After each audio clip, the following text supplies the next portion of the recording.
Nós estamos vivendo, como sempre, um tempo muito especial da parte de Deus, e isso é notório. E o Senhor tem sido gracioso, como tem sido em vários lugares. Ele tem nos visitado, e nesse momento que nós separamos para consagrar a nossa vida, esse espaço físico, consagrar tudo que temos, tudo que somos ao Senhor, Ele se manifesta com graça, Ele se manifesta com poder. Enquanto nós estávamos cantando quem Ele é, o que Ele faz, aqui no meu lugar Deus mostrava acontecendo curas do espírito, na alma, no corpo. E eu acredito que quem está sendo alvo disso vai saber, e o Senhor vai estar sendo glorificado através da sua vida. Que você não guarde isso para você, que você tenha coragem de compartilhar isso, para que o nome do Senhor seja exaltado, amém? E nós vamos dar continuidade nessa noite à série de mensagens que nós começamos no domingo passado, a 40 dias de uma vida abençoada, ou uma vida abençoada.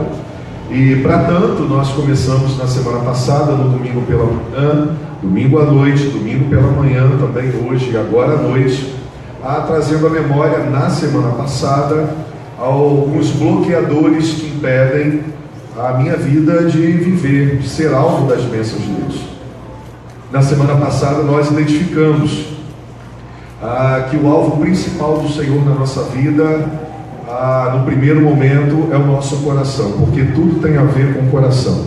E nós compartilhamos através dos pequenos grupos multiplicadores, nas nossas células, se você queira chamar assim, é a mesma coisa, onde a igreja ela tem a sua extensão, de vida durante a semana, e nós nos reunimos aos domingos para celebrar e para abrir a semana que Deus deseja nos dar, adorando o seu nome, glorificando o seu nome em comunhão, que é um dos propósitos de Deus. E na semana passada nós vimos que existem bloqueadores, e o primeiro deles é eu querer entregar tudo a Deus menos o meu coração. E nós ali, através da palavra de Deus, identificamos um bloqueador, talvez para que eu não seja a pessoa que Deus deseja que eu seja, uma pessoa alvo da sua bênção, da minha família, da minha casa, dos meus recursos, porque tudo tem a ver com o coração. Tudo no reino de Deus não é por força, não é por poder no sentido humano, mas é pelo Espírito. É pela consciência que eu tenho de Deus habitar em mim.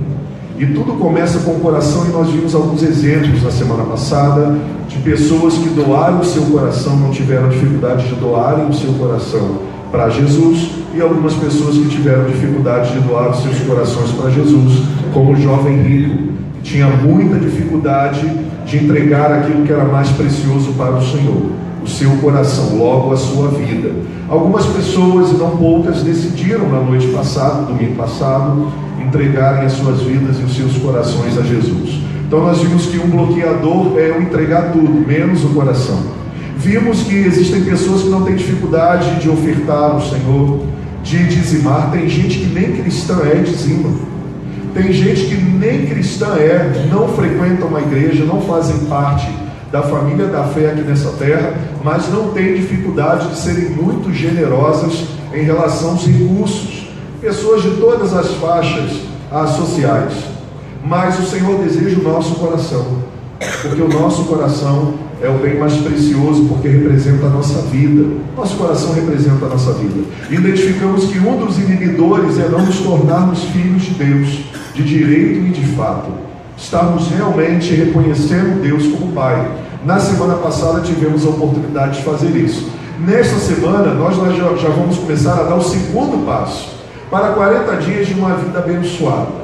Bom, eu preciso identificar mais um inibidor na minha vida. Por que talvez eu trabalhe tanto, porque eu me esforço tanto, eu estudo tanto, e eu não vejo a minha vida financeira prosperar? Eu sou honesto ali com as questões sociais, eu sou honesto em relação às leis, eu pago meus impostos, eu faço tudo direitinho como manda a lei dos homens, e porque eu vejo tantas pessoas prosperarem e eu não consigo prosperar? Parece que o dinheiro daquele que ganha menos rende mais do que o meu. Parece que aquelas pessoas que ganham menos são mais felizes do que eu, ou vice-versa. Por que eu não consigo ser satisfeito com aquilo que eu tenho? Hoje nós vamos trabalhar um pouquinho o segundo inibidor, e hoje nós trabalharemos como tema a prova. Repita comigo, a prova. Deus, ele prova os seus filhos. A palavra de Deus, ela deixa claro que Deus não tenta ninguém. Jesus deixou isso claro. Quem tenta é o diabo. É o diabo que fica perturbando a mente das pessoas com tentações. Mas a palavra de Deus mostra, desde Gênesis até Apocalipse, que Deus prova aqueles que são chamados para serem seus filhos. Deus dá alguns testes para cada um de nós. E isso na Bíblia se chama provações. Daí vem o tema a prova. Uma das provas cruciais para identificarmos como está o nosso coração e se o nosso coração de direito e de fato pertence de verdade ao Senhor Jesus. Na nossa cultura está saturada de falsos ensinamentos em relação a Cristo, a sua palavra e a Bíblia. O que significa de verdade ser abençoado. Muitas pessoas distorcem a palavra de Deus de várias maneiras, para benefício próprio, ou algumas pessoas distorcem por medo de ver cadeiras vazias.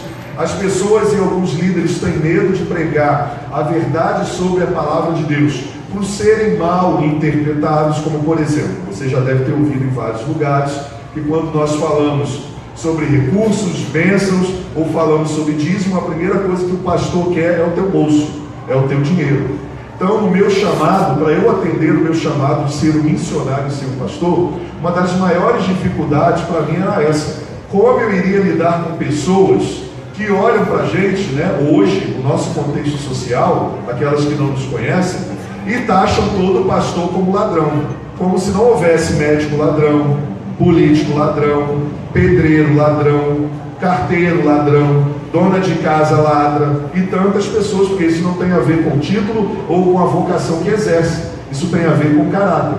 Mas quando falamos de pastor, na sociedade a primeira coisa que aparece na igreja é roubar os dízimos. Interessante que às vezes ninguém lembra disso com o padre, porque o padre ele vive também pela provisão, a mãe de santo e o pai de santo vive da provisão das pessoas que vão até lá, os centros de cultos religiosos, afros, católicos, muçulmanos, ou seja, quais forem, mas nós temos um título aqui no Brasil que pesa muito, que quando falamos sobre o que Deus espera de verdade dos seus filhos e quais são os bloqueadores que levam esses filhos a não terem uma vida abençoada financeiramente, tem gente que tem medo de pregar. Bom, eu não tenho dificuldade em relação a isso, porque eu sou muito bem resolvido com Deus e a minha vida ela é muito clara. Até o leão conhece sobre a minha vida. O leão da tribo de Judá e o leão da Receita Federal. Os dois leões. Eles sabem muito bem qual é a minha vida, qual é a minha história, e não só eles, a minha igreja também. A minha igreja tem acesso a todas as informações em relação à minha vida.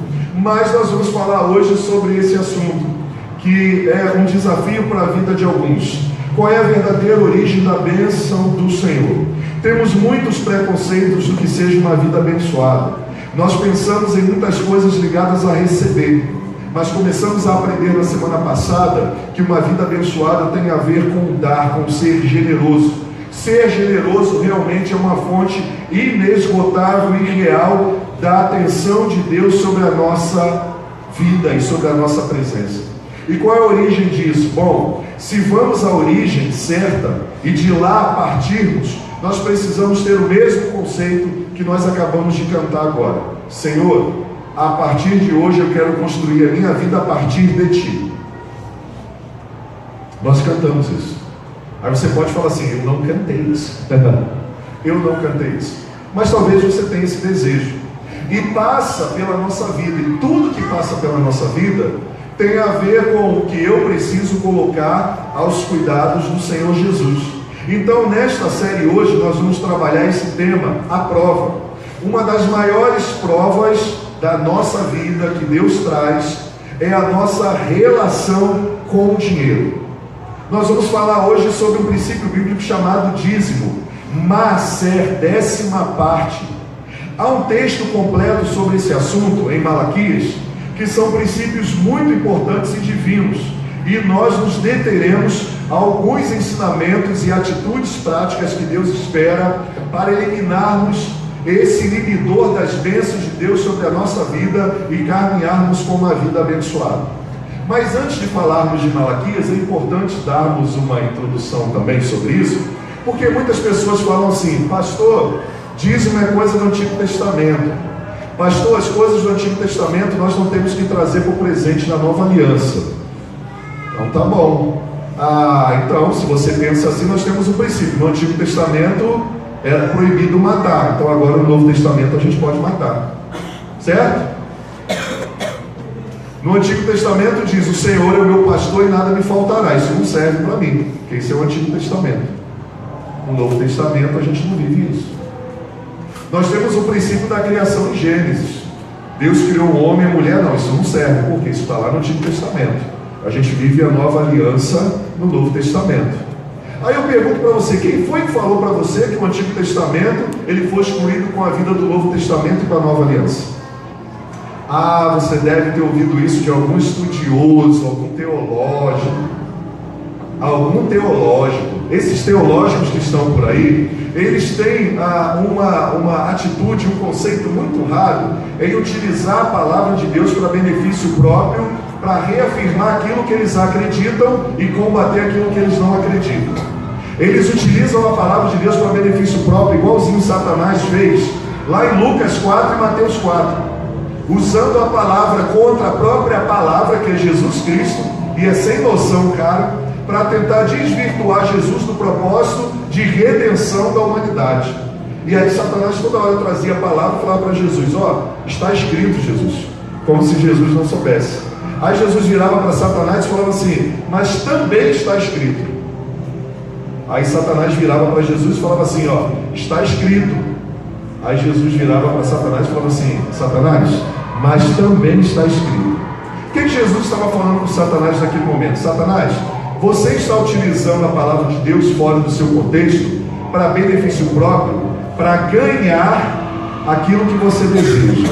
E eu estou usando a palavra de Deus, porque eu sou a própria palavra encarnada, para cumprir os propósitos de Deus nessa terra. No final nós sabemos quem venceu. Quem venceu foi aquele que vivia a palavra para dar honras e glórias ao Senhor, que foi o Senhor Jesus. E no final ele foi servido por anjos, por ter recusado os manás de Satanás, porque Satanás queria que a adoração que Jesus prestava a Deus, que a obediência que Jesus prestava a Deus, que o sacrifício e a cruz que Jesus tinha que carregar, Jesus abrisse mão dela por um caminho mais fácil. Só que Jesus permaneceu fiel naqueles 40 dias no deserto, e diz o texto no final, que Jesus, como o homem que foi, porque abriu mão de todo o seu poder para habitar aqui, foi agraciado com a presença de anjos o servindo. Você quer anjos servindo a sua casa, a sua vida? Você quer anjos visitando os seus negócios? Você quer anjo visitando a sua vida profissional? Então deixa eu falar uma coisa para você: essas coisas acontecem para quem crê, para quem realmente de verdade acredita que a palavra de Deus é viva, é eficaz, é verdadeira, não pode ser negociada. Essas coisas acontecem para aqueles que creem, e aqueles que creem obedecem e praticam aquilo que a palavra de Deus diz. Por isso Jesus foi servido por anjos. E um dos inibidores que nós começamos a ver na nossa vida, para a nossa vida não ser verdadeiramente abençoada como Deus quer nos abençoar, é porque nós fazemos na nossa vida um monte de secções, um monte de sessões. Eu abro concessões na minha vida porque eu obedeço nessa área e não obedeço nesta área, porque esta área ainda não foi consagrada totalmente ao Senhor. E toda vez que eu agir dessa maneira, eu não vou usufruir de uma vida totalmente abençoada, porque a bênção Jesus já conquistou na cruz do Calvário. Ele diz que todos aqueles que estão em Cristo Jesus já foram abençoados com todas as sortes de bênçãos. Agora, viver essas bênçãos tem muito a ver com as nossas atitudes, como nós compartilhamos na semana passada. Deus, ele não negligencia uma vida, ele não recusa uma vida que se dedica a ele, mas Deus, ele seleciona atitudes. Tem atitudes que ele recebe, tem atitudes que ele não recebe, e ele não negocia com isso, porque atitudes têm a ver com princípios de um novo coração, princípios do reino, princípios de Deus. Então vamos para a palavra de Deus, lá em Malaquias, no capítulo 3, versículos de 6 a 12, a prova. E aí eu quero dizer para você que nós cremos como igreja claramente nessa palavra, que nós cremos que toda a palavra de Deus, ela é a palavra de Deus para nós, e nós estaremos sempre aplicando a palavra de Deus à luz da pessoa de Jesus Cristo. Então tudo que está no Antigo Testamento passa por Jesus Cristo. Se Jesus Cristo, aonde nós estamos construindo a nossa vida, diz ok, nós caminhamos no ok de Jesus. Se Jesus diz oh não, pare, nós paramos. Se Jesus aprova, nós aprovamos. Se Jesus não aprova, nós não aprovamos. E hoje é a prova para a minha vida e para a sua vida. Pelo menos eu desejo que você saia daqui liberto e super abençoado em tudo que você é e em tudo que você deseja conquistar. Eu desejo, mas isso não vai depender de mim. Isso vai depender de cada uma das escolhas que nós vamos fazer nessa noite. Diz a palavra do Senhor, a partir do versículo 6, através do profeta Malaquias, assim: roubando a Deus, é o título. De fato, diz o Senhor, eu, Senhor, não mudo. Sublinha isso. É importantíssimo para você. Eu, Senhor, não mudo. Não mudo por conceitos humanos, não mudo por atitudes humanas. Eu continuo vivendo e colocando em prática os meus decretos. Eles são eternos para mim. Eu vou os valorizar até a consumação dos séculos. Quer você concorde, quer você não concorde. De fato, eu, Senhor, não mudo. Por isso vocês, descendentes de Jacó, não foram destruídos. Olha o que Deus diz. Nós não fomos destruídos, o povo no passado não foi destruído, porque o nosso Senhor, Ele não muda, Ele dá uma palavra, Ele faz uma aliança e Ele cumpre até o final. Versículo 7.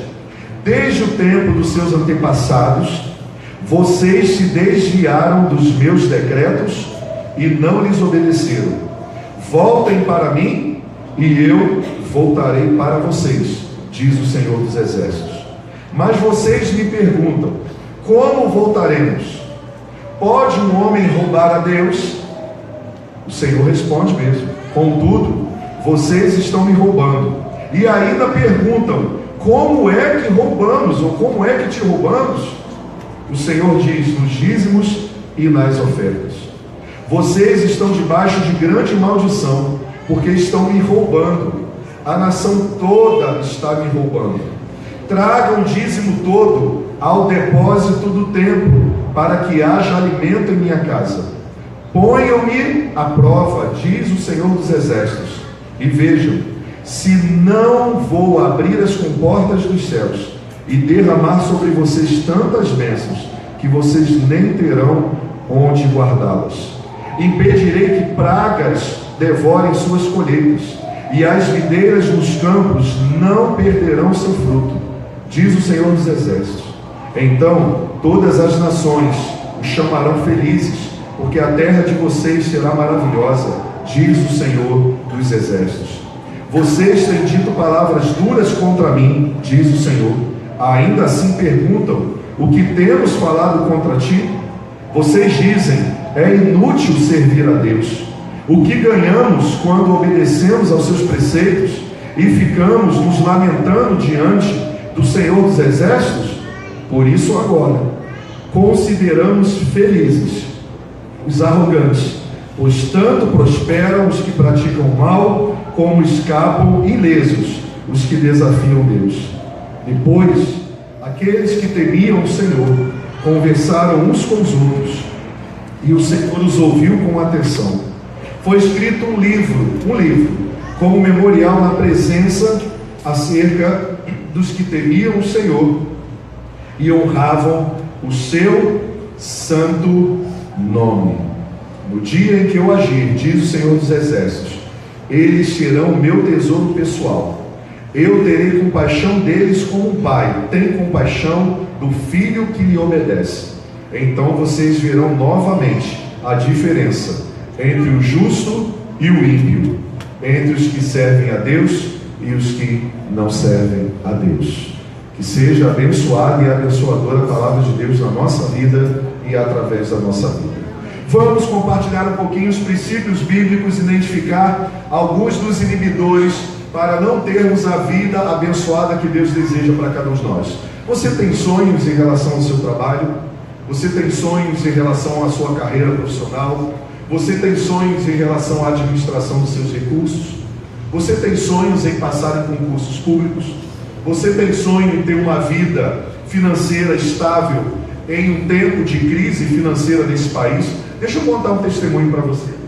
Há 10 anos eu tenho ensinado os princípios bíblicos sobre como se relacionar com as finanças nessa igreja, para que os irmãos dessa igreja, os nossos irmãos em Cristo, desde as crianças até a terceira idade, tenham a vida próspera que Deus prometeu para cada uma delas. Nessa crise toda que nós estamos passando nesse tempo, na comunidade de fé em todos os lugares, deixa eu contar um segredo para você. Nós contamos no dedo as pessoas que ficaram desempregadas nessa igreja. Contamos no dedo as pessoas que ficaram desempregadas nessa igreja. Sabe qual é o testemunho que nós temos aqui? E não só aqui, eu acredito que em muitos lugares do Brasil e do mundo, nesse momento de crise, pessoas tendo a prosperidade de Deus sobre as suas vidas, galgando níveis mais altos em termos financeiros e profissionais. Nós temos aqui o testemunho, sabe qual é o testemunho? De jovens passando em concursos públicos, os concursos mais desafiadores. Eles estão passando nos concursos públicos aqui. Só aqui, ano passado e ano retrasado, a quantidade de militares que surgiram dessa igreja, olha, números incontáveis. Adolescentes que começaram a estudar, que aprenderam o princípio da obediência a Deus, pais de família, gente que achava que tinha pouco e começou a abençoar a vida de um monte de gente, como essa semana aconteceu. Um irmão necessitado de pagar o seu aluguel, em menos de 5 minutos a igreja se mobilizou e alcançou mais do que o pedido do dinheiro do aluguel do irmão. Aqui nessa igreja. O Senhor nos fez prosperar. Nós estamos como igreja prosperando tanto. Talvez você ache que prosperar é ter muito dinheiro em caixa. Não é isso que eu estou falando, não. Nós estamos prosperando tanto, que tem pessoas saindo do aluguel, porque Deus abençoou a vida das pessoas e da igreja e elas começaram a prosperar. Terminaram suas casas, estão saindo do aluguel. Pessoas que compraram as suas casas nesse momento de crise, compraram as suas casas, compraram seus carros e continuaram ajudando de maneira extraordinária as pessoas. Aí eu percebi uma coisa: a igreja começou a entender o princípio de dizimar e ser fiel a Deus em todas as áreas da sua vida, porque o dízimo, ele não tem a ver com dinheiro, o dízimo tem a ver com o coração de um ser humano que se torna filho e coloca a Deus como primeiro na sua vida, e isto também inclui a sua vida financeira. E aí, quando viu que Deus realmente, como ele pede para fazer prova dele, é o único texto na Bíblia toda que Deus se permite ser testado pelos seres humanos, elas nunca mais conseguiram sair do caminho da generosidade e da bênção. Sabe o que elas fazem agora? Pode estar no bolso delas. Se Deus falou para dar, elas estão pegando e estão dando para o irmão, estão entregando para o Senhor, trazendo na casa do tesouro, para que não falte o pão na casa de Deus. E no momento de crise que todo mundo fala, nós estamos vivendo a abundância do Senhor sobre a nossa vida. E nós queremos que isso chegue na vida de muitas famílias. Pessoas abriram suas empresas no momento de crise. Esse é o momento correto e a hora correta de abrir ateliê, Gisele Marques?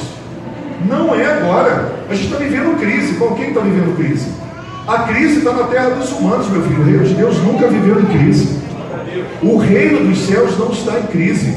Deus não está em crise. Quem está em crise são as relações humanas em relação a Deus, em relação aos decretos de Deus, em relação à palavra de Deus, em relação ao que Deus decretou, pediu, orientou. Deus não está em crise, o reino dos céus não está em crise, e quando nós vivemos no reino, até aqueles que estão passando por um momento desafiador não vivem uma crise, porque aqueles que têm compartilham com aqueles que não têm.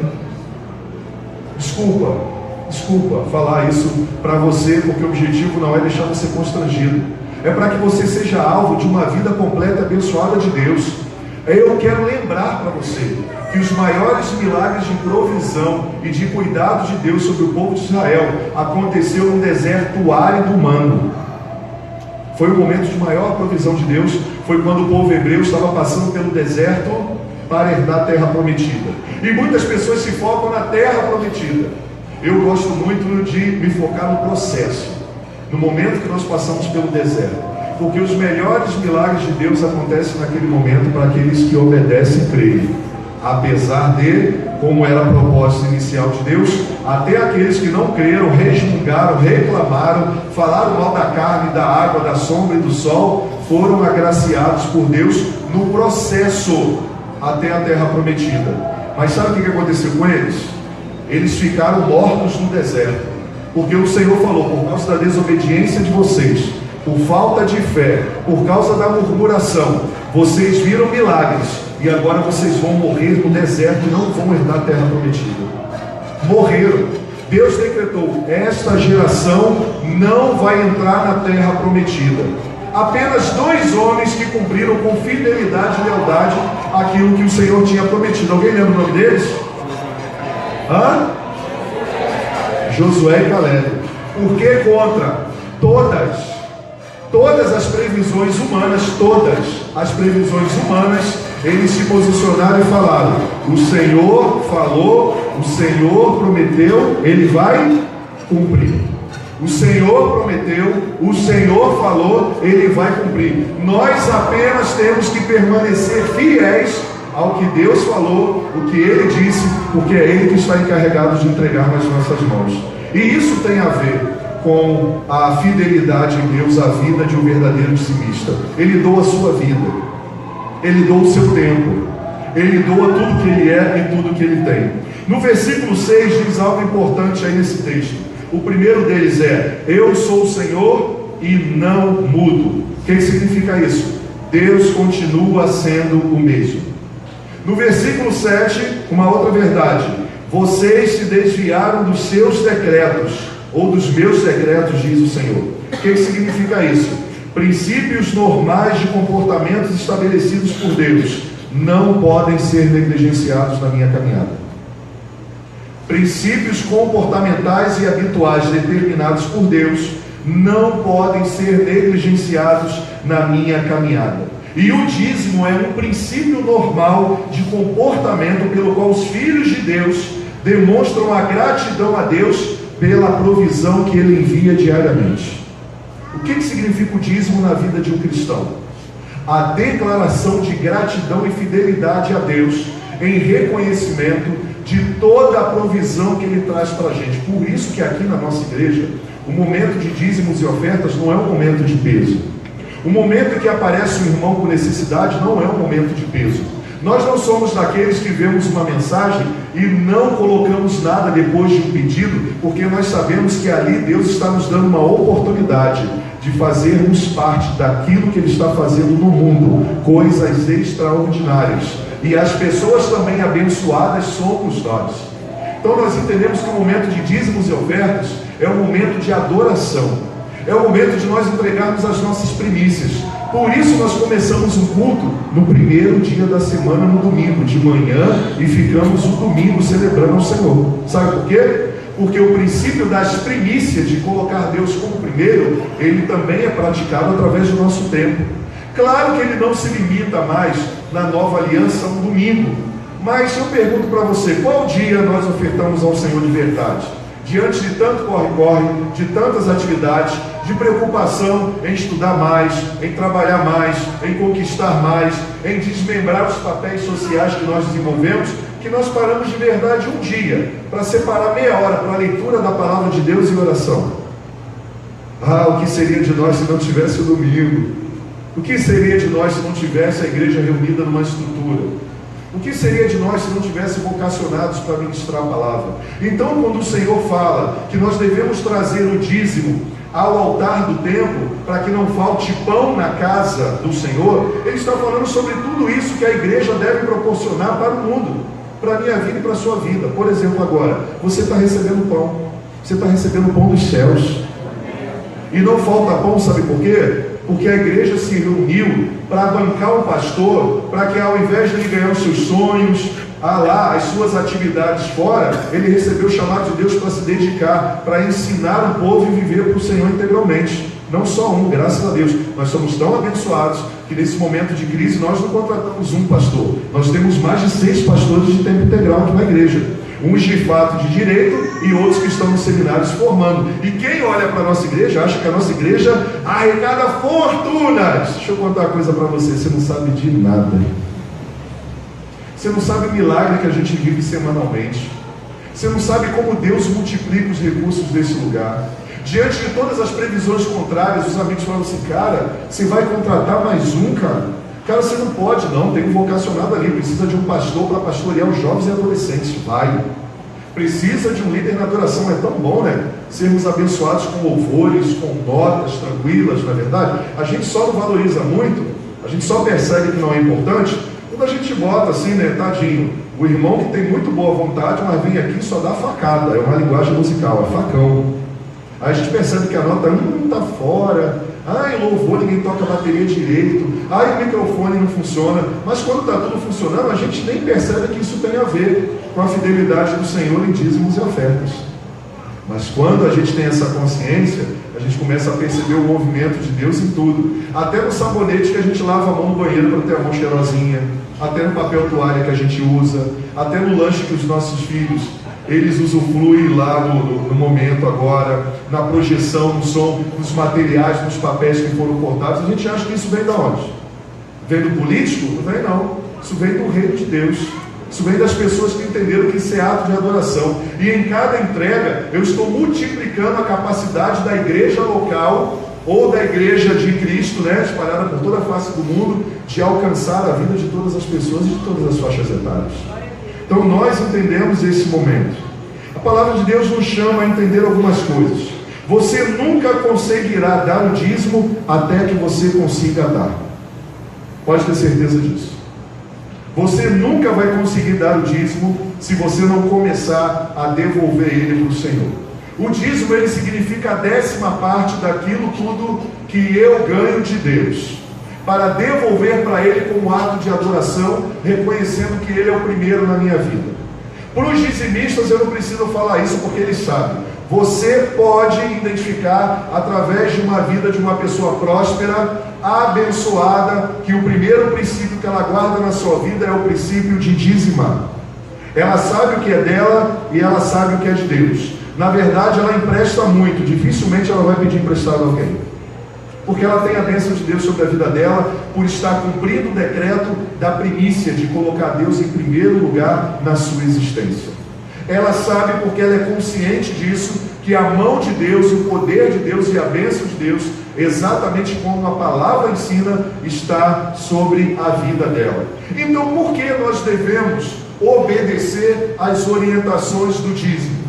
Por que nós deveríamos ser dizimistas? Vamos então para a palavra de Deus. Não são palavras minhas, para aqueles que creem, que o Senhor abençoe, faça prosperar e cumpra aquilo que Ele diz na sua palavra. Para aqueles que não creem, que o Senhor tenha muita paciência e que você desenvolva a sua fé até que seja esclarecido para você, mas que você tenha sua mente e o seu coração aberto para que o Espírito Santo de Deus possa agir, pois Ele não age num coração fechado, num coração que não é contrito e numa mente que não entende isso. Então por quê? Por que ser dizimista? Vamos lá. Primeiro, porque o dízimo é bíblico e a palavra de Deus é que dirige a nossa vida.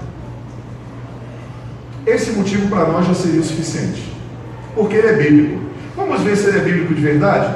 Vamos ver se Jesus falou que realmente nós deveríamos dar a Deus o que é de Deus e deveríamos ficar com a parte que Deus concedeu para nós ficarmos na boa administração. Vamos lá então para Mateus 23, para aqueles que dizem que dízimo não tem nada a ver com o Novo Testamento. Palavras do Senhor Jesus. Eu gostaria que você lesse para ficar bem bonito o que Jesus falou sobre o dízimo. Vamos lá? Vamos lá. Ai de vocês, mestres da lei e fariseus hipócritas, vocês dão o dízimo da hortelã, do endro e do cominho, mas têm negligenciado os preceitos mais importantes da lei, a justiça, a misericórdia e a fidelidade. Vocês devem praticar essas coisas sem omitir aquelas. A palavra de Jesus por si só já diz. Jesus falou para os fariseus, os líderes da época, os doutores da lei, o seguinte: interessante que vocês estão dando dízimo do hortelã, vocês estão dando dízimo. Foi a primeira mensagem. Eu não tenho dificuldade de entregar tudo a Deus, de termos financeiros, materiais, mas eu tenho dificuldade de entregar o meu coração. Aí Jesus estava falando para eles isso. Olha só, vocês dão dízimo do hortelã, porque na época era assim que dava o dízimo. Era a provisão deles, era aquilo. Vocês dão dízimo do hortelã, vocês dão dízimo do coentro, vocês dão dízimo dos animais, mas vocês estão negligenciando os preceitos mais importantes da lei: a justiça, a misericórdia e a fidelidade. Jesus não estava falando ali sobre dar uma coisa ou dar outra, ele estava falando, nós precisamos ser integrais diante de Deus. Um homem e uma mulher que decide de verdade ser um discípulo de Jesus, ele é integral em relação ao seu coração. Ele constrói a sua vida, como nós cantamos, a partir da pessoa de Cristo e da sua palavra. Jesus vira para aqueles doutores da lei e diz assim: vocês não devem negligenciar a lei que diz que tem que ter misericórdia, tem que haver justiça, tem que haver fidelidade. Vocês não devem praticar essas coisas e omitir aquelas. Vocês devem praticar todas as coisas. Vocês devem praticar todas as coisas. O Senhor estava chamando a atenção do povo para isso. Jesus nunca foi contra o dízimo. Jesus, na verdade, ele tinha até um tesoureiro que se tornou ladrão. Porque Jesus, ele tinha a prática do dízimo, porque ele sabia que a prática do dízimo, ela vem antes do Antigo Testamento. 500 anos antes da lei, Abraão já estava oferecendo dízimo a Melquisedeque, que é uma tipologia de Jesus. E diz alguns teólogos estudantes que ele era o anjo da paz, e ele era o príncipe da paz, logo ele era o próprio Cristo aparecendo a Abraão. E lá Abraão, naquele momento, derrama como honra, glória e adoração as suas primícias. 10% do que ele tinha, ele coloca diante do altar em adoração ali ao Senhor pela vida de Melquisedeque. Jesus diz e nos chama: vocês devem praticar essas coisas. Que coisas essas? A justiça, a misericórdia e a fidelidade, sem omitir aquelas. Quais são aquelas? O dízimo do hortelã, o dízimo do cominho, o dízimo do que o endro, que o Senhor tem ordenado. Jesus nunca foi contra o dízimo. Na verdade, Jesus, ele tinha muitas mulheres ajudando o seu ministério e patrocinando a igreja de Cristo na terra. Mas sabe por que nós acreditamos nessas baboseiras que existem por aí? Porque nós não somos bons aprendizes, às vezes, da palavra de Deus. Nós confiamos mais em homens do que em Deus. Por isso que nós vivemos o fruto daquilo que só o homem pode produzir. Mas quando nós decidimos confiar em Deus, nós somos aqueles que somos alvos da provisão de Deus para a nossa vida. Porque nós não somos uma farsa. Nós não fomos criados para ser uma farsa. Nós fomos criados para sermos filhos legítimos e obedientes ao Senhor. Mas aí alguém pode dizer: ah, mas isso não tem nada a ver. Ah, então não tem nada a ver. Se Jesus tivesse dito no Novo Testamento que você deve dar o dízimo, você daria? Você faria isso? Então ele falou. Percebeu que Jesus endossa a entrega dos dízimos? Entregamos nossos dízimos para homens mortais que cuidam e gerenciam dos recursos. Mas no céu, quem recebe é aquele que se declara e que vive como Jesus Cristo. É o próprio Jesus Cristo. É Ele que recebe isso. É um ato de obediência a Ele. Hebreus capítulo 7, versículo 8. Olha o que diz a palavra do Senhor. No primeiro caso, quem recebe o dízimo são homens mortais. No outro caso, é aquele de quem se declara que vive. Ele estava falando a respeito de Jesus Cristo, o escritor dos Hebreus. A razão principal que muitos apontam para não entregar o dízimo é o fato de esta passagem estar no Antigo Testamento. Agora, observe alguns textos do Antigo Testamento, ou melhor, antes do Antigo Testamento, que foram colocados como aprendizado para mim e para você. O que eu acabei de falar agora, Melquisedeque. Diz a palavra de Deus: então, Melquisedeque, rei de Salém e sacerdote do Deus Altíssimo, trouxe pão e vinho e abençoou Abrão, dizendo: bendito seja Abrão. Seja bendito quem? Abrão, pelo Deus Altíssimo, Criador dos céus e da terra. E bendito seja o Deus Altíssimo, que entregou os seus inimigos em suas mãos. Diz naquele momento que Abrão lhe deu o dízimo de tudo o que possuía. Gênesis 14, 18 a 20. Isso aconteceu, meu irmão, 500 anos antes da lei. Antes de Deus ter dado os 10 mandamentos. O dízimo já tinha sido um princípio estabelecido por Deus nos céus. Deus entregou a sua primícia, o que Ele tinha de melhor para o mundo, Jesus Cristo, para redimir, para salvar, para curar, para restaurar, para reconciliar com o Pai. Dízimo é um princípio estabelecido pela triunidade, Deus Pai, Filho e Espírito Santo. Sabe qual foi o dízimo de Deus para nós? Jesus Cristo. o cordeiro imolado, imaculado, perfeito, que não tinha defeito, não tinha pecado, para redimir a vida dos cordeiros defeituosos que sou eu e você. O dízimo de Deus foi esse para a nossa vida. Existe diretamente a ação espiritual de Deus sobre isso. Melquisedeque, quem era ele? Uma tipologia de Cristo. Abrão, considerado nosso pai espiritual e referência de práticas e fé, assim como Jesus Cristo. Lá em Gênesis 28, 20 a 22, um outro texto, diz assim: Jacó.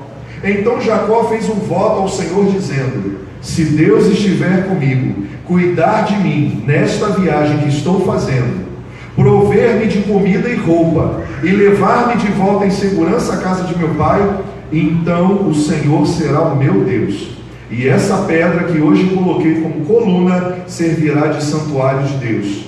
E diz ainda Jacó: e de tudo o que me deres, porque ele sabia que a provisão dele vinha de Deus, certamente te darei o dízimo. Sabe quando isso aconteceu? 400 anos antes do Antigo Testamento da lei. Deus já tinha estabelecido como princípio o reconhecimento de que tudo vem da mão dele, e nós devemos continuar estabelecendo o princípio na nossa vida de colocar ele em primeiro lugar. O dízimo é um princípio atemporal, meu irmão. Levítico capítulo 27, versículo 30. Vamos ler todos juntos? Vamos lá. Todos os dízimos da terra, seja dos cereais, seja das frutas das árvores, pertencem ao Senhor, são consagrados ao Senhor. Sabe o que a Bíblia está dizendo? Que naquela época o que movimentava a economia era aquilo ali, os cereais, as frutas. E eu não sei se você sabe quem é que colheu o que não semeou. Você sabe quem colheu o que não semeou? Hã? Sabe quem é que colhe o que não semeou? Sabe quem é que come o arroz, o feijão, o macarrão? Sabe quem é? Está aqui sentado, está aqui em pé, eu e você. Nós não semeamos nada disso. Você sabia que se parar a chuva não tem colheita? E se não tiver colheita a gente morre de fome? Você sabia disso? Aquele povo sabia disso. Por isso que esse texto, ele tem coerência com quem tem a capacidade de entender como Deus promove, sustenta e a provisão para a gente todos os dias. Deixa eu falar uma coisa para você.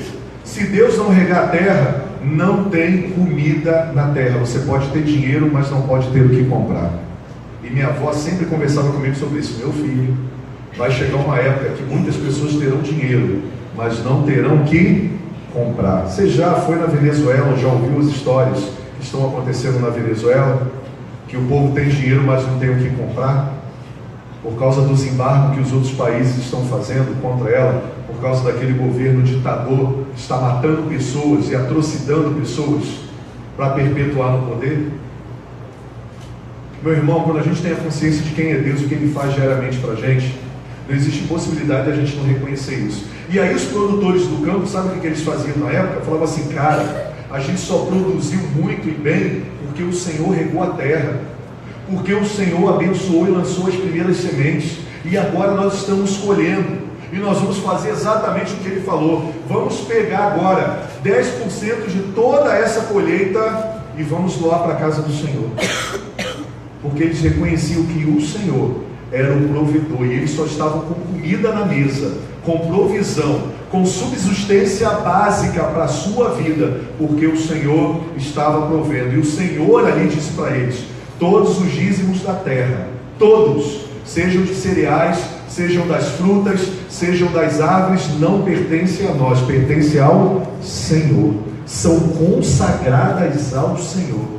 E para mim é o suficiente. Deus disse que é, para mim é. Antes de eu me tornar pastor, eu já acreditava nisso, e graças a Deus a minha vida e a vida da minha família nunca faltou a provisão exponencial de Deus.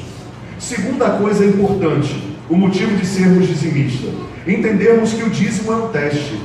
Malaquias 3,10, olha o que o Senhor diz: tragam o dízimo todo ao depósito do templo, para que haja alimento em minha casa. E aí o Senhor diz: ponham-me à prova. Deus está falando assim: ó, faça um teste comigo. É a única área que Deus permite ser testado pelos seres humanos. Deus diz assim, façam prova de mim, diz o Senhor dos Exércitos, e vejam se não vou abrir as comportas dos céus, provisão dos céus, e derramar sobre vocês tantas bênçãos que nem terão onde guardá-las. Malaquias 3:10. Muitas pessoas estão vivendo isso. A tristeza é saber que muitas pessoas estão sofrendo por não acreditarem no que o Senhor diz. O Senhor nos convida essa noite a vivermos o princípio da obediência, porque os milagres e a provisão do Senhor acontecem no caminho da obediência. Lucas capítulo 16, versículo 11, olha o que diz: assim diz o Senhor, palavras do Senhor Jesus, assim, se vocês não forem dignos de confiança em lidar com as riquezas deste mundo ímpio, quem lhes confiará as verdadeiras riquezas? Jesus falando, nós compartilhamos pela manhã sobre esse texto. Jesus estava falando sobre o servo bom e fiel, onde nós aprendemos pela manhã que não basta ser bom, precisamos ser fiéis. O que é de Deus é de Deus, o que é meu é meu. Eu não vou tomar sobre a minha vida uma condenação de algo que não me pertence. O que é de Deus é de Deus, o que Ele deixou para mim é para mim. Até porque eu entendo uma coisa: o mais importante não é nem o que a gente faz com 10%, porque não pertence a mim, diz o Senhor que é dele. Agora, o mais importante é saber o que eu faço com os outros 90%. Porque o Deus que dá os 100%, Ele deixa os 90% em nossas mãos para ser administrados. E talvez por causa do bloqueador, de eu não entender que Deus é dono de todas as coisas, eu não entrego os 10%, e eu também não tenho a bênção de Deus sobre os outros 90% que deveriam ser meus. Na verdade, eu trabalho, e só vivo endividado, só vivo devendo ao banco, só vivo devendo às pessoas. Eu não tenho sucesso no emprego, eu não consigo me estabelecer com bons relacionamentos com as pessoas, para que eu tenha a provisão e a bênção de Deus para ter a minha própria provisão. Alguém certa vez me questionou. Eu era iniciante cristão, e alguém me questionou da minha família: cara, tu já fez o cálculo do que você poderia ter se você não entregasse o dízimo ao Senhor? Lá na igreja falava no Senhor, não, falava assim: entregar o dízimo lá para o teu pastor, como se eu fosse o responsável pelas finanças da igreja. O pessoal não sabe que nós temos uma comissão, que são membros da igreja que fazem isso. Aí eu falei assim: cara, eu nem fiz esse cálculo. Aí foi interessante que tempos atrás eu vi uma postagem no Facebook, alguém falando sobre isso. Aí eu falei assim: interessante. Eu não fiz o cálculo de quanto eu teria economizado nesse tempo todo guardando o dízimo que pertence ao Senhor. Agora deixa eu fazer uma pergunta para você: você é dizimista? Ele? Claro que não. Eu falei: quanto você tem no ano? O que você conquistou com isso? Porque você está me questionando que se eu guardasse os 10%, eu poderia construir muitas coisas na minha vida. O que você construiu? Cadê o carro que você comprou? E se você comprou, meu filho, você está cultuando o ídolo, não é seu, pertence ao Senhor. Interessante é que geralmente essas pessoas que dão esses conselhos, a vida financeira está destruída, a vida familiar está destruída. A pessoa é tão pobre, que a única coisa que ela possui de verdade é dinheiro. Ela é tão pobre que ela só tem dinheiro, e ela não sabe administrar o dinheiro que está em suas mãos. O dinheiro está sendo motivo de destruição da sua família, da sua casa, dos seus princípios e dos seus valores. Aquilo que deveria ser bênção se torna maldição quando não colocado sobre a dependência e liderança total de Deus. Ele é Senhor de todas as coisas. Aí aquilo que deveria ser bênção se torna maldição, porque não está sobre o pastoreio direto do sumo pastor, que é Jesus Cristo. O dízimo é um verdadeiro teste. Por que tudo pertence a Ele? Primeiro, porque foi Ele próprio Deus que Deus e criou todas as coisas. Segundo, porque depois de ter criado e dado todas as coisas, ainda comprou tudo de volta pelo sangue redentor de Jesus Cristo na cruz do Calvário. Deus não só deu, Deus depois tomou de volta o que ficou nas mãos de Satanás por Jesus Cristo, que foi convertido todas as coisas dele de volta para Deus. Deus é o dono de todas as coisas, foi comprado pela redenção. Terceiro motivo, se não bastasse tudo isso, porque você lhe entregou e se entregou e entregou tudo que tem para Ele quando você entregou a sua vida a Ele. Esse é o terceiro motivo de entendermos isso e continuarmos entregando o que é do Senhor ao Senhor. Deus está testando, irmãos, nossos corações, nossa generosidade, o nosso amor, se Ele realmente é o primeiro na nossa vida, todas as vezes que Ele deixa um decreto para cumprirmos. Quando alguém insiste em defender que não deve devolver o dízimo, eu penso assim: Deus deu seu filho por você, e você não pode devolver a Ele para que a obra dele continue com 10%?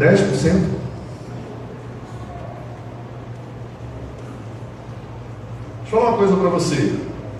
Pode ser simbólico para alguns e ter muita coisa a ver para outros. Você sabia que o número 10 na Bíblia é o número do teste? Assim como o 7 é o número perfeito, porque em 7 dias Deus criou o mundo. Ele descansou no sétimo, na verdade, mas ele em 7 dias ele concluiu a obra de todo mundo, então é o número perfeito. Você sabia que o 10 é o número de teste na Bíblia? Vou trazer a lembrança para você algumas coisas. Quantas foram as pragas do Egito? Quem lembra? 10 pragas no Egito. Foram 10 vezes que Deus testou o coração de Faraó. Quantos mandamentos existem mesmo? 10 mandamentos. Teste. Vocês devem cumprir aquilo que o Senhor estabeleceu. Quantas vezes Deus testou Israel no deserto? 10 vezes. Você for ler lá de novo, você vai ver que 10 vezes Deus testou a confiança e a fé do povo de Israel. 10 vezes Deus falava: faça isso, siga em frente, não faça isso. Deus a todo momento testando. Está lá em Números 14, 21, 23. Quantas vezes Jacó teve o seu salário mudado para ter a sua esposa? Quantas vezes? 10 vezes. Que teste, hein? Aquele amava demais, né? A futura esposa. 10 vezes. Tu vai trabalhar 7 anos. O cara trabalha 7 anos, acabou, agora vai trabalhar mais 3 anos para mim. É verdade, 10 vezes foi testado. No final ele permaneceu e também recebeu aquilo que era da parte do Senhor. Por quantos dias Daniel foi testado? Daniel 1,12. 10 dias Daniel foi testado. Número 10 na Bíblia é interessante, fala sobre teste. Quantas virgens existem em Mateus 25? Que fala da volta do noivo? E as virgens devem permanecer como? A virgem está simbolizando a igreja, e o noivo é Jesus Cristo. E como é que as virgens devem se comportar? Imaculadas, obedientes, alertas, vigilantes e limpas. A igreja. 10 virgens, 10 noivas aparecem naquele lugar. Quantos são os dias de tribulação no Apocalipse? Lá em Apocalipse 2, versículo 10. 10 dias de provação no Apocalipse, quando Jesus voltar. Quando Satanás vai ser liberto, e aí agora para julgamento final das suas ações. 10 dias de grande turbulência e tribulação aqui. Agora, para fechar, para saber se você sabe mesmo de tudo, quantos discípulos Jesus tinha? Tá ligado, né? Só para saber se você está ligado aí mesmo. Salmo 34, 8. Vamos voltar a enfatizar: o dízimo é um teste de mão dupla. Deus não apenas está testando cada um de nós, mas Ele também está colocando como propósito dele nessa passagem que o dízimo é uma mão dupla, aonde eu sou fiel a Deus e testo Ele também. Cara, isso é muito sério. Está falando, pode me testar. Olha lá o que diz, vamos ler juntos? Provém. Provem e vejam. Provem, cara, um minutinho. Provem e vejam. Primeiro tem que provar, para depois ver. O que significa provar? Eu vou fazer, eu vou me comprometer em obedecer, porque quem falou que vai cumprir é Deus, Ele não muda. Provem e vejam como o Senhor é bom. É Ele mesmo que está falando sobre Ele. Vamos ler. Como é feliz o homem. O salmista sabia disso. O salmista tinha Deus dentro de si. Ele não tinha dúvida sobre a capacidade de Deus de prover tudo o que ele necessitava. Terceira atitude nessa noite para mim e para você. Precisamos entender que o dízimo é uma atitude de gratidão a Deus. Salmo 116, 12 diz assim: como posso retribuir ao Senhor toda a bondade para comigo? Como posso contribuir ao Senhor? Nós devolvemos o dízimo ao Senhor com uma atitude de gratidão. Deus sempre foi a provisão e a prosperidade de Israel. Olha, se Deus quiser, eu vou estar em Israel esse ano. Se Deus quiser. Eu peguei todas as economias que eu juntei esses anos todos de trabalho, e eu coloquei diante do Senhor, da minha família, oramos para eu estar lá. Porque eu ouço muitas histórias, e eu vou fazer um treinamento lá de 12 dias em Israel. Olha que coisa linda. Quando você chega para Israel, Israel não tem nada, irmãos. Para quem já estudou a história de Israel, Israel não tem nada. A única coisa que mantém Israel vivo, sabe o que é? É a glória e o nome do Senhor sobre Israel. Israel não tem nada. Israel precisa de tudo para a sua provisão. Mas Israel é um dos países mais olhados, buscados da face da terra. Sabe por quê? Porque a glória do nome do Senhor e da pessoa do Senhor habita naquele lugar. Aquele lugar se tornou um lugar muito especial, onde as pessoas vão agradecer e pisar na terra onde o Senhor, que mudou a história do mundo, também pisou.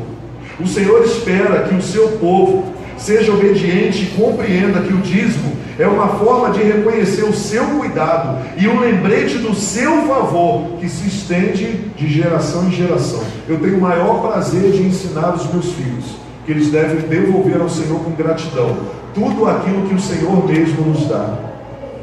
Nós ensinamos os nossos filhos desde pequenininho, e eu não era nem pastor ainda. Nós íamos lá e colocávamos o dízimo em família. Pegamos a renda de toda a família, o meu salário, o salário da minha esposa, colocamos e consagramos ao Senhor e dizemos: isso aqui não nos pertence. Multiplicamos entre os números de família e devolvemos ao Senhor. Temos maior alegria de fazer isso. Quando nós fazemos as nossas compras, nós colocamos as nossas compras na mesa, nós vamos arrumar, e nós colocamos as mãos, eu e minha esposa, e nós agradecemos a Deus e abençoamos o fruto da videira.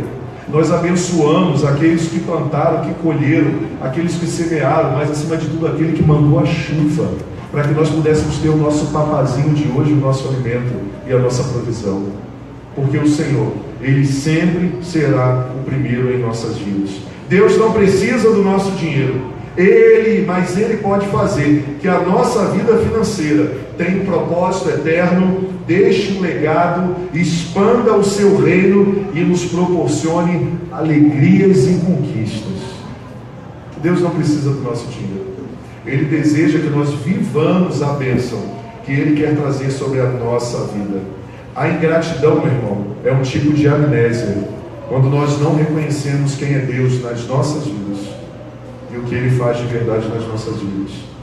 Uma palavra de James Stanley diz assim: o que gastamos em piedade e caridade não é tributo a um tirano, mas resposta de gratidão. Vou ler de novo. O que gastamos em piedade e caridade não é tributo a um tirano, mas resposta de gratidão. Deus é o nosso Pai. Não há nada que possamos fazer para retribuir tudo que Ele faça, mas uma atitude de gratidão. Ele com certeza espera e abençoa de cada um de nós. Quarto princípio que eu preciso entender hoje: o dízimo também, segundo a palavra de Deus, se torna uma proteção. Se você acredita ou não, é com você. Aqui eu estou colocando em prática a palavra de Deus. Cada um vai viver da palavra de Deus aquilo que acredita e acredita na sua vida. A palavra de Deus diz que o dízimo é uma proteção. Malaquias 3,11. Vamos ler todos juntos? Vamos lá.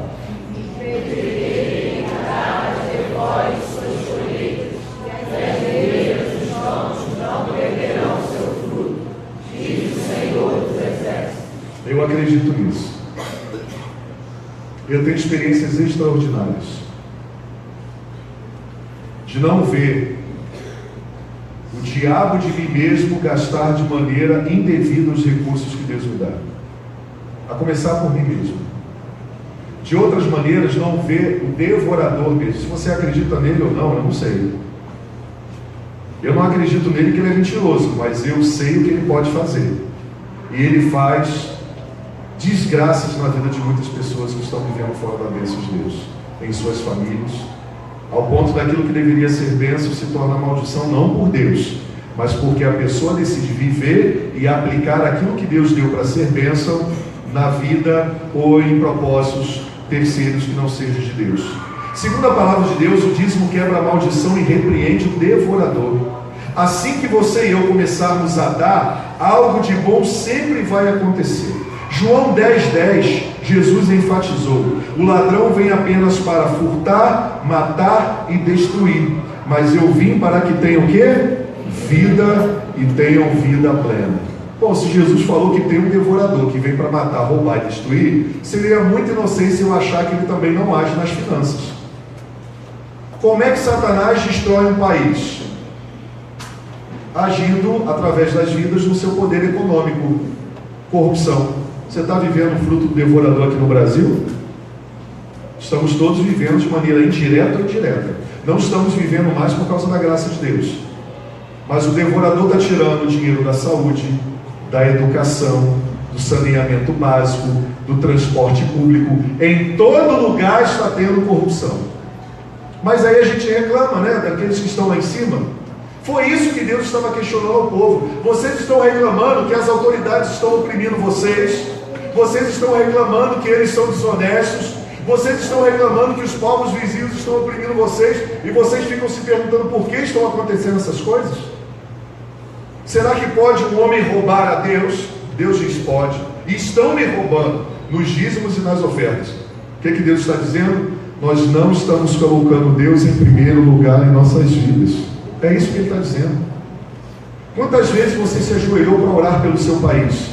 Dar o dízimo da sua oração e do seu tempo? Reclamar é muito fácil, irmão. O Senhor quer a gente de joelho. Quantas vezes você reclamou da miséria? Mas quantas vezes você se colocou à disposição para repartir o seu pão?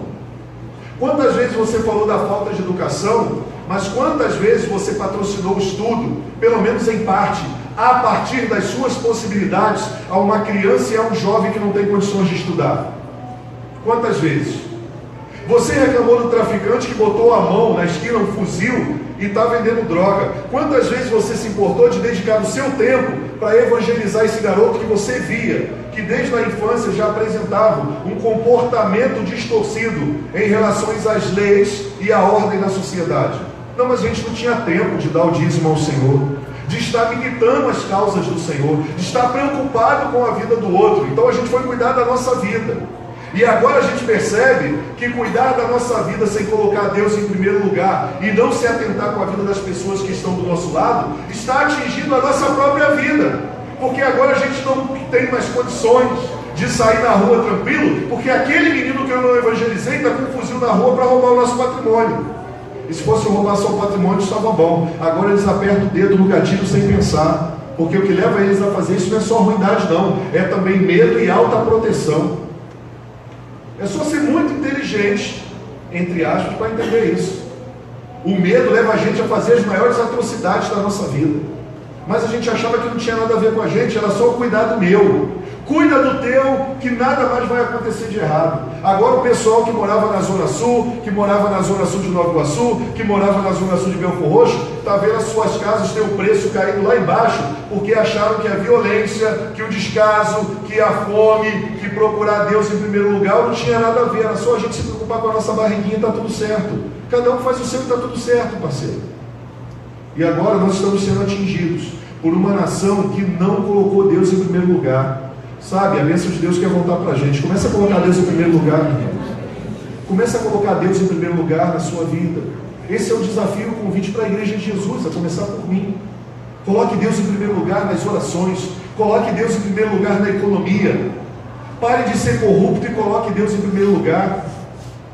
E aí você vai ver que Deus vai fazer grandes coisas. Porque o grande movimento de Deus começa num povo simples e humilde. Começa num povo simples e humilde, mas que se torna extraordinário, porque são fiéis e leais ao Senhor. E Deus atende orações de pessoas fiéis e leais a Ele.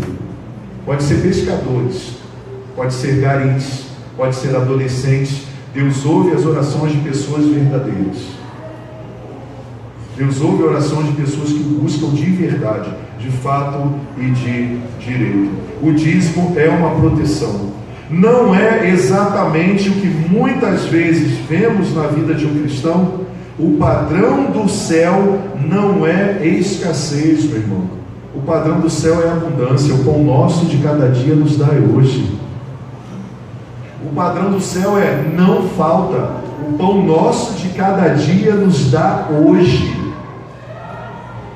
O Senhor, Ele é muito fiel. Você ganha quando entrega o dízimo e consagra ao Senhor com isso. Você ganha sabedoria financeira. Você vê o dinheiro que Deus colocou em suas mãos render. Você não tem medo de crise econômica de ninguém, porque você sabe que o seu provedor é o Senhor. Você nunca está em crise, porque o reino de Deus não está em crise. Você é dirigido pelo reino de Deus. E tem outra coisa importantíssima: você tem ousadia no que você é e no que você tem, porque você sabe que o dono da sua vida por completo é Jesus Cristo. Você tem ousadia. Quanto está faltando ousadia na vida das pessoas? Não ser dominado pelo medo. O dízimo é uma blindagem na nossa vida e nas nossas finanças, porque nós entendemos que o dízimo é colocar Deus em primeiro lugar em todas as áreas da nossa vida. E quinto e último princípio que você precisa entender nessa noite: o dízimo é sinônimo de uma vida abençoada. O dízimo é sinônimo de uma vida abençoada. Vamos ver se Deus está confirmando isso na sua palavra? Malaquias 3:10, por favor. Gostaria que você estivesse vendo. Vamos lá?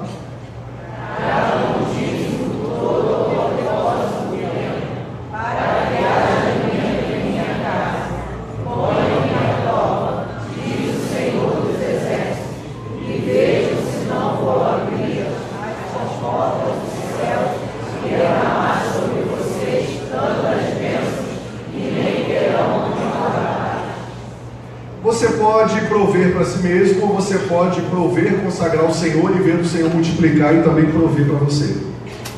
Aí é uma escolha. Por isso que dízimo é sinônimo de fé. Por isso que dízimo tem a ver com primícia. Sabe o que é que nós compreendemos aqui na igreja e ensinamos? Já falei na semana passada e vou repetir. Qual é o seu nome, meu filho? Você mesmo. Mateus, nome bíblico, foi escolhido com certeza intencionalmente. Tem um significado no nome. Mateus, se ele receber R$1 do pai dele, ele sendo discípulo de Jesus, o Mateus ele pode pegar o envelope dele e pegar 10% de R$1. Quanto é 10% de R$1, adolescente? Aê, matemática, todo mundo maneiro. Pega 10 centavos, coloca lá no envelope e consagra ao Senhor, Mateus, e diga assim: não é meu, pai, é do Senhor, devolvo para o Senhor. Aí você pega a Andréia, empresária do Senhor, quer fazer o aluguel, quer fazer o seguro do seu carro, faça com a Andréia. O seguro do meu carro, de muitas pessoas da igreja, é aqui dessa irmã em Cristo. Com o Alexandre, que estão empregando muitos irmãos aqui, porque entenderam que o negócio deles é para abençoar vidas.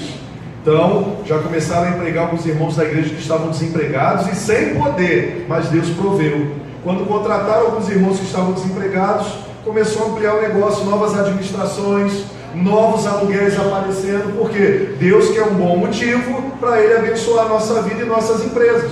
E a empresa é para a glória do reino de Deus, e glória a Deus por isso. Então faça o seu seguro, como é que é o nome da empresa? Real?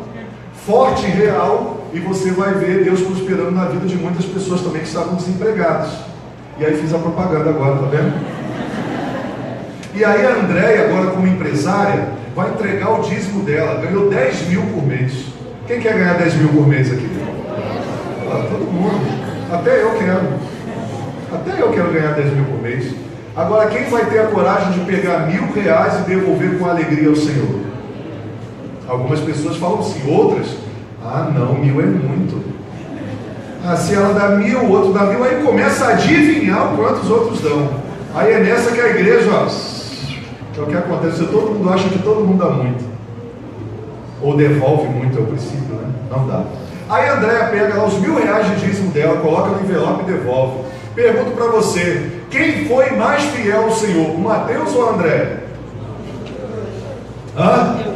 Não, responde alto. Quem foi mais fiel e leal ao Senhor? Os dois, sabe por quê? Porque os dois foram leais ao princípio estabelecido por Deus. Deus não vê quantidade. Se você não entendeu isso, a partir de hoje você vai entender. Dízimo não tem a ver com quantidade. Dízimo tem a ver com fidelidade, colocar Deus em primeiro lugar, e é uma proteção. Então, rapaziada, aconselho a começar a fazer isso. Se Deus deu 10 centavos, meu irmão, arruma uma moeda de 1 centavo. Eu sei que está difícil. Ou pega os 10 centavos e dê. Porque Porque você pode ter certeza que Deus está olhando para você com a lealdade e a fidelidade de um empresário que doou 10 mil. Deus olha para você e vê porque Ele sonda o coração leal e fiel. Deus é muito bom, irmãos. Ele nunca nos pediu nada que não poderíamos devolver para Ele de verdade. E aqueles que assim vivem têm uma vida abençoada. Diz o texto: vocês terão tantas bênçãos que não terão onde guardá-las. Deus se compromete com aquilo que Ele promete. Deus só se compromete com aquilo que Ele promete. E Ele provê. Chegou a minha hora e chegou a sua hora. Chegou o momento de nós construirmos a nossa vida mesmo, estabelecendo o padrão de Cristo na nossa existência. Uma vida abençoada, Deus já conquistou para a gente. Agora nós precisamos viver no caminho da bênção. Nós temos a promessa de Deus de termos mais que o suficiente, de viver de maneira exponencial, de encher os nossos barcos com mais 153 grandes peixes. Aí eu estou antecipando já a pregação da semana que vem. Você lembra dessa história? Trabalho árduo, técnica refinada, pescadores, alto mar, vamos para o barco, vamos pescar. Chegou lá, joga a rede para a direita, não tem nada, joga para a esquerda, não tem nada, joga para frente, dá cambalhota e joga atravessado num golpe de Street Fighter, e joga do outro lado igual Mortal Kombat, e a noite toda não apareceu um peixe. Sabe por quê? Porque quem criou os peixinhos lá sabia exatamente onde eles estavam. Porque quem foi que plantou o peixe lá? Se não é de cativeiro, meu filho, até quem botou no cativeiro teve a primeira semente que não dependeu dele, dependeu do Pai Todo-Poderoso. E aí volta, de repente vem Jesus, aparece, todo mundo se assusta. Ah, Jesus, é tu mesmo, né? É um fantasma, o que é? Talvez pro barco aí.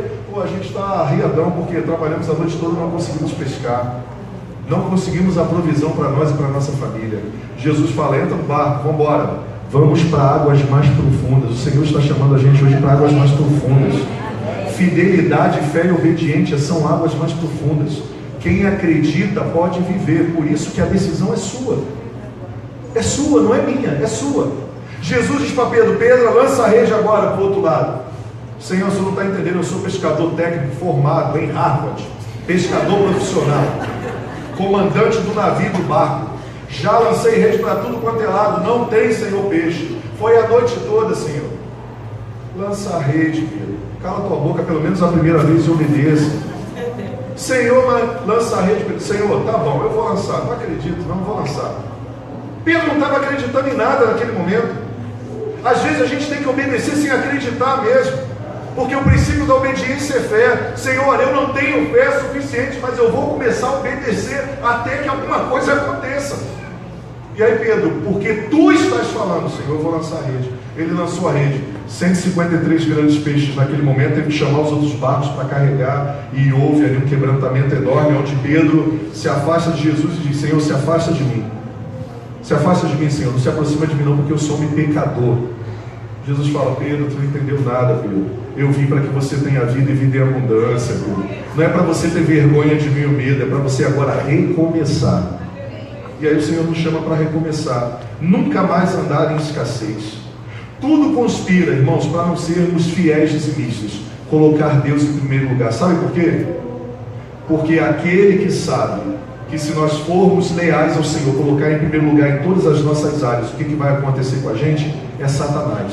E ele vai usar todos os recursos para que você não acredite que Deus deseja lhe dar uma vida muito abençoada e sem escassez. Sabe para quê? Para que você negocie princípios, para que você negocie valores, para que você ache que o caminho da propina é melhor, da sonegação é melhor, do gato net é melhor, e você começa a atrair um monte de maldição para a sua vida. Sabe por quê? Porque você não acredita e acredita na provisão de Deus sobre a sua vida. Deixa eu falar um segredo para você. Quando eu morava no Chapadão, até o ano passado, não sei se foi a milícia ou se foram os traficantes, deram ordem: ninguém compra gás em outro lugar que não seja aqui, ninguém tem internet que não seja daqui. Todos eles sabiam que eu era pastor, meu sogro pastor e meu cunhado pastor. Vivíamos na mesma casa. Em todos os momentos de dificuldade, tinha alguém baleado, tinha um enterro para fazer, só que eles batiam lá em casa. Lá é a casa dos pastores. Você se perdeu, perguntava: onde mora aqui o pastor Alex, pastor Giovanni, pastor Fábio? Ó, é lá naquela casa lá que moram os pastores. Eles sabiam. Gente que foi nos visitar se perdeu. Quem que você está procurando? O Alex. Alex, não conheço não. Que tem um Voyage preto. O pastor Alex, ele mora ali, pode ir lá. O carro dele é esse, a casa dele é essa, que tem 2 filhos, que sabe tudo da gente. Bateram lá, todo mundo agora com gatunete. Eu falei: eu não faço. Não vai ter outra internet. Tiraram todas as internets de lá. Todas. Ninguém mais entrava, ninguém mais saía. Não tinha como pegar o carro da internet lá, botaram a arma na cabeça do cara e falaram: próxima vez a gente mata. Não tem. Obrigando, eu estudando, minha esposa estudando, eu fazendo a minha MBA, precisando de material, precisando consultar. Não tinha. Eu ia para a Lan House, eu vinha para a igreja, mas eu não coloquei, passei um sufoco, mas eu não cedia a deslealdade. Ser leal ao Senhor tem um preço. Não dei e não vou dar. Porque eu não vou contribuir para aquilo que leva a vida das pessoas à destruição. Não vou contribuir. Deus não está nisso. Não fiz. Tinha ameaça, olha só, com todo respeito ao caminho que vocês seguiram, meu caminho não é esse, eu não vou fazer. O Senhor nos chama a lealdade, irmãos, tem um preço. Uma vida abençoada tem um preço de verdade. A vida abençoada pelo mundo, ela passa num piscar de olhos. Pessoas demoraram anos de propina, 30 anos, para construir o patrimônio de propina. Caiu tudo em dias. Homens perderam dignidade, perderam respeito, a família vai sofrer até o fim e vai virar chacota. Mas eles colocaram na conta 150 milhões de reais. Acabaram com a vida deles. Tudo está sendo bloqueado, porque deveriam dar a Deus o que é de Deus, dar ao povo o que Deus tinha dado para o povo e cumprir o seu papel com fidelidade e lealdade diante da confiança que Deus deu a eles para administrar os seus recursos. Você quer ter uma vida abençoada? Tem um preço. Negue-se a si mesmo, tome a cada dia a sua cruz e siga-me, diz o Senhor Jesus. Não tem atalhos, meu irmão. A vida abençoada por Deus não tem atalhos. Todas as vezes que recebemos o nosso salário, somos testados. E o teste é: a quem vamos honrar pelo nosso pagamento? Bom, eu acredito que eu vou continuar honrando a Deus. Eu espero que você também. Você quer passar por essa prova de entender que Deus é fiel, que Ele é imutável? Sim, Ele é Deus fiel e imutável. Mas eu pergunto para você: você é fiel? Porque nos momentos mais desafiadores da nossa vida, a gente quer ver um Deus fiel agindo. Mas você é fiel? O que Deus espera de nós é fidelidade. Se você decide ser fiel nos dízimos, colocando Deus em primeiro lugar nessa noite, quero convidar você a fazer uma oração. Coloca a oração, vamos ler juntos. Preste atenção. Só leia aqueles que desejam. Se você não deseja, fica de boquinha fechada. Porque o Deus, dono das nossas vidas e desse lugar, Ele vai agir na sua vida. Eu acredito nisso. Porque Ele é fiel e leal à sua palavra. Se você acredita, vamos fazer essa oração juntos. Vamos lá. Pai, reconheço que sou teu e tudo que tenho é seu. Sou muito agradecido pelo seu cuidado constante. Perdão pelas vezes que não consegui entregar o dízimo. Me ajude a ser fiel em todas as situações. Me ajude a entregar os 10% dos meus rendimentos mensais. Eu creio que vou para um novo nível em minhas finanças. Obrigado por se empenhar em me dar uma vida abençoada. Em nome de Jesus. Amém. Que não falte a provisão de Deus sobre a sua vida e sobre a sua descendência até que Jesus volte. Que os melhores anos da sua vida completa e da sua vida financeira e da sua empresa comecem a partir de hoje pela decisão que você está tomando ao lado de Jesus. Que muitas pessoas vejam em você a generosidade, busquem em você a provisão, e você não feche as mãos para os verdadeiros necessitados, para as verdadeiras viúvas, para patrocinar. Você vai ser daqueles que você terá para abençoar a vida de pessoas. Você vai ser daqueles que vai ser honrado por investir os seus recursos naquilo que é eterno. Jovens serão nesta noite abençoados por vida de pessoas e poderão honrar você no dia da formatura. Vão dizer assim: obrigado por você ter me ajudado a crescer, obrigado porque eu não tinha expectativa de fazer uma faculdade, mas você abençoou minha vida, eu tenho um nível superior. Eu não tinha perspectiva de ter um 2º grau técnico, você me abençoou e hoje eu tenho uma profissão para sustentar minha família, porque você teve para doar para minha vida. Você cuidou e o meu filhinho só foi alfabetizado porque você compartilhou comigo os recursos que você tem. O povo de Deus foi chamado para ter em abundância e compartilhar com aqueles que não têm. Essa é a promessa de Deus para a nossa vida. Se você crê assim, você é convidado. Se você